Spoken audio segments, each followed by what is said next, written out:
जय सिया राम। सब सुख लाए तुम्हारी सरना, तुम रक्षक काहू को डरना। श्री हनुमान जी कलयुग के ऐसे साक्षात देव हैं जिनकी कृपा से, जिनकी प्रसन्नता से मनुष्य के समस्त कार्य सिद्ध हो जाते हैं। धर्म, अर्थ, काम और मोक्ष ये सब मिल जाता है, सब पूरा हो जाता है।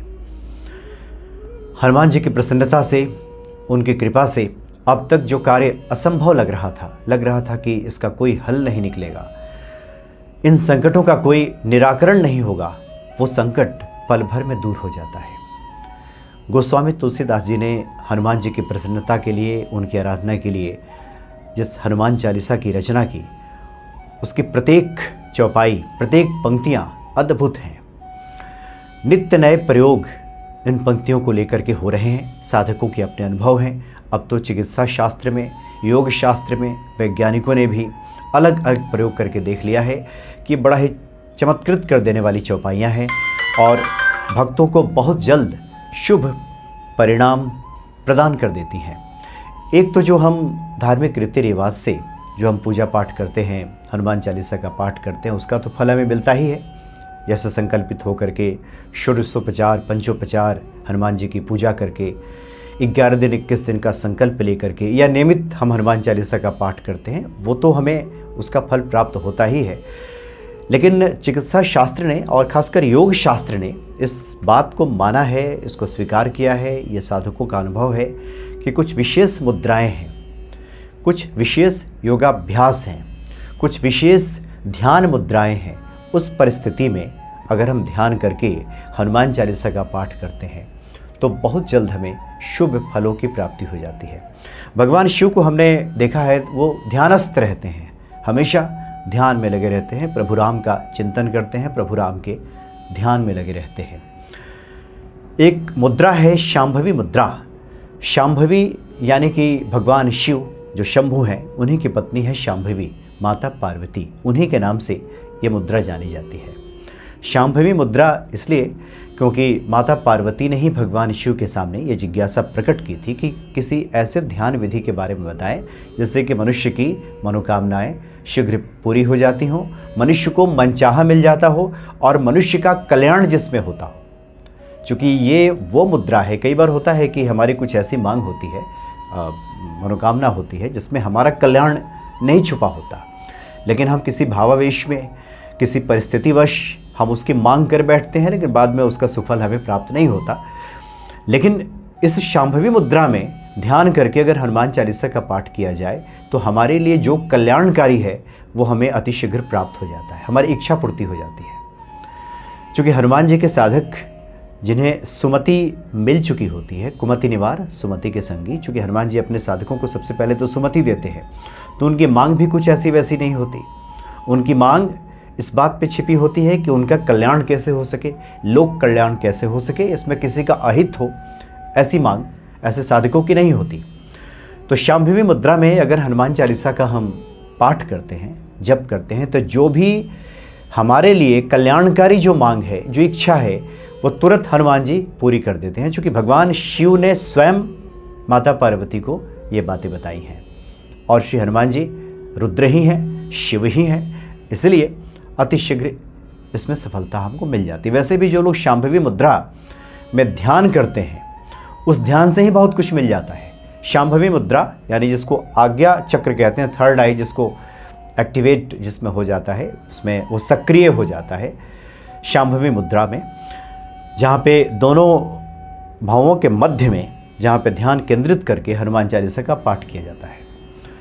तो अगर हम एक अभ्यास बना लें कि जिस वक्त हम पूजा कर रहे हों, कुछ देर प्रारंभिक पूजा करने के बाद, धूप दीप जो हम जलाते हैं वो पूजा करने के बाद, उसी सुखासन वाली मुद्रा में बैठ करके, आराम वाली मुद्रा में बैठ करके, भावों के मध्य में हम कुछ देर वहाँ पे ध्यान लगा करके, जैसे दोनों जो आँख की पुतलियाँ हैं वो यहाँ जा कर के केंद्रित हो जाती हैं, दोनों भावों के मध्य में जा कर के केंद्रित हो जाती हैं। वहीं पे आज्ञा चक्र है जो कि मन और मस्तिष्क को और शरीर को जो आपस में जोड़ता है, और वहाँ पे ध्यान केंद्रित होने से एक ये होता है कि कार्टिसोल हार्मोन एक्टिवेट होने लगता है। कार्टिसोल हार्मोन वहाँ से स्रावित जब होना शुरू होता है तो व्यक्ति का तनाव खत्म हो जाता है, उसका चित्त स्थिर हो जाता है। कि जैसे बहुत से लोग कहते हैं कि हम हनुमान चालीसा का पाठ कर रहे हैं, मन नहीं लगता, ध्यान इधर उधर भटकता है, या फिर जिन तनावों में हम जी रहे हैं,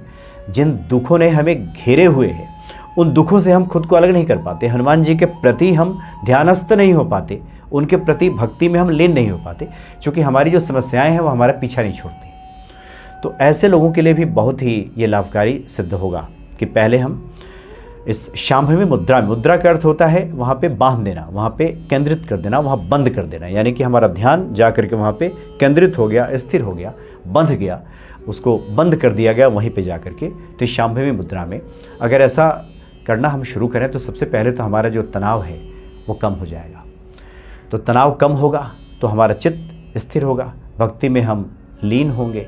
इसलिए एक बार बात हो रही थी, जो वहाँ पे चित्रकूट में जो कामतगिरी के पीठाधीश्वर हैं रामस्वरूपाचार्य जी महाराज, उनका ये कहना था कि इस कलयुग में चूँकि मन बहुत भटकाता है, कभी इधर ले जाएगा कभी उधर ले जाएगा, तो मन के साथ पहले भागना नहीं है। शरीर को तो हम कम से कम स्थिर कर सकते हैं, तो शरीर को स्थिर करके एक आसन पे, सुखासन पे बैठा करके, मन भाग रहा है भागने दीजिए, और वहाँ पे इस शांभवी मुद्रा का अगर ध्यान यहाँ पे किया जाए तो तनाव पहले कम हो जाएगा, फिर एकाग्रता बढ़ने लगेगी।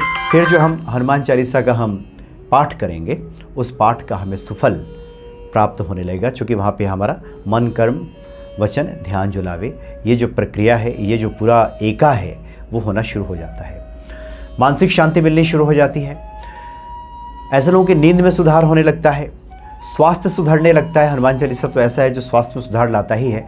तो इस क्रिया को दोहराने से, यानी कि यहाँ पे ध्यान करके, यहीं पे हनुमान जी को विराजित करके, उनका वहीं पे ध्यान करके अगर हनुमान चालीसा का पाठ किया जाए, और जो भी हमारी एक सदिच्छा है उसको हनुमान जी के सामने रखते हुए अगर पाठ किया जाए, ये कार्य सुबह में किया जाए और रात्रि में शयन से पहले, सोने से पहले भी हनुमान चालीसा करते हुए ध्यान यहाँ पे केंद्रित किया जाए, एकाग्र किया जाए। हनुमान चालीसा समाप्त भी हो जाए, उसके बाद भी अगर 2-3 मिनट तक हम उस ध्यान की अवस्था में अगर बैठे हैं जहाँ पे हम हनुमान जी का ध्यान धर रहे हैं, तो उसके बाद जो हमारी मनोकामना है वो पूरी होने लगती है, जो भी हमारी सदिच्छा है वो पूरी होने लगती है। और ये पूरी तरह से प्रैक्टिकल है, ये करके देखा गया है कि इसका रिजल्ट हमें तुरंत मिलना शुरू हो जाता है। तो अब तक जो हम हनुमान चालीसा करते आ रहे थे और हनुमान भक्ति पे जिन वीडियोस के माध्यम से हनुमान जी की महिमा से हम परिचित होते आ रहे थे, जिस भक्ति भाव से हम हनुमान चालीसा करते आ रहे थे, उसका सुफल तो हमें प्राप्त होता ही है। लेकिन इस विधि से अगर किया जाए तो ये बिल्कुल एक प्रैक्टिकल व्यवहारिक विधि है, जिसको चिकित्सा शास्त्र ने और जो योगाभ्यासी हैं, जो योग ध्यान करने वाले लोग हैं, बहुत से लोग हैं जो कर्मकांड कम करते हैं, वो लोग योगाभ्यास और ध्यान की अवस्था में रहते हैं ज़्यादा। और वैसे भी संतों का मत है कि धीरे धीरे जैसे जैसे ये भक्ति हमारी ऊंचाई को प्राप्त होने लगती है, वैसे वैसे बहुत सारी चीज़ें छूटने लगती हैं, बहुत कर्मकांड फिर नहीं हो पाता। जिसको गोस्वामी जी कहते हैं कि जपत निरंतर हनुमत वीरा, वो निरंतर हनुमान जी के जप में और ध्यान में ही वो व्यक्ति लगा रहता है।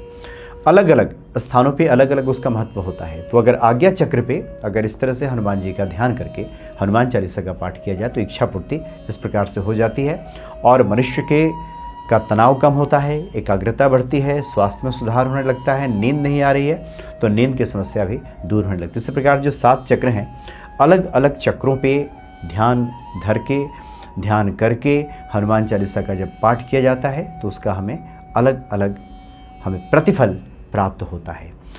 लेकिन इसके लिए पहले ये आवश्यक है कि हम हनुमान जी की महिमा से, उनके पराक्रम से, उनके बल से, उनका जो संकट मोचन स्वरूप है उससे पहले परिचित हों। हनुमान चालीसा में जिन बातों को कहा गया है, जिन रहस्यों को गोस्वामी जी ने उद्घाटित किया है, बताया है, उससे हम परिचित हों। उसके बाद जब हम इसका पाठ करते हैं तो उससे हम खुद को जोड़ पाते हैं और फिर इसका प्रतिफल हमें तुरंत प्राप्त हो जाता है। तो बड़ा अद्भुत है हनुमान चालीसा और श्री हनुमान जी तो ऐसे हैं जो अपने भक्तों को कभी संकटों में छोड़ ही नहीं सकते। भाव कुभाव अनख आलसहु, नाम जपत मंगल दिसि दसहु। किसी प्रकार से हनुमान चालीसा कीजिए, आपको मिलेगा ही मिलेगा। लेकिन इस भांति से जिसकी चर्चा हमने की, अगर इस प्रकार से कर लिया जाए तो फिर तो इसके क्या कहने, सब मिल जाता है, सब मिल जाएगा। हनुमान जी कृपा कर दे तो, हनुमान जी प्रसन्न हो जाए तो। जय सिया राम।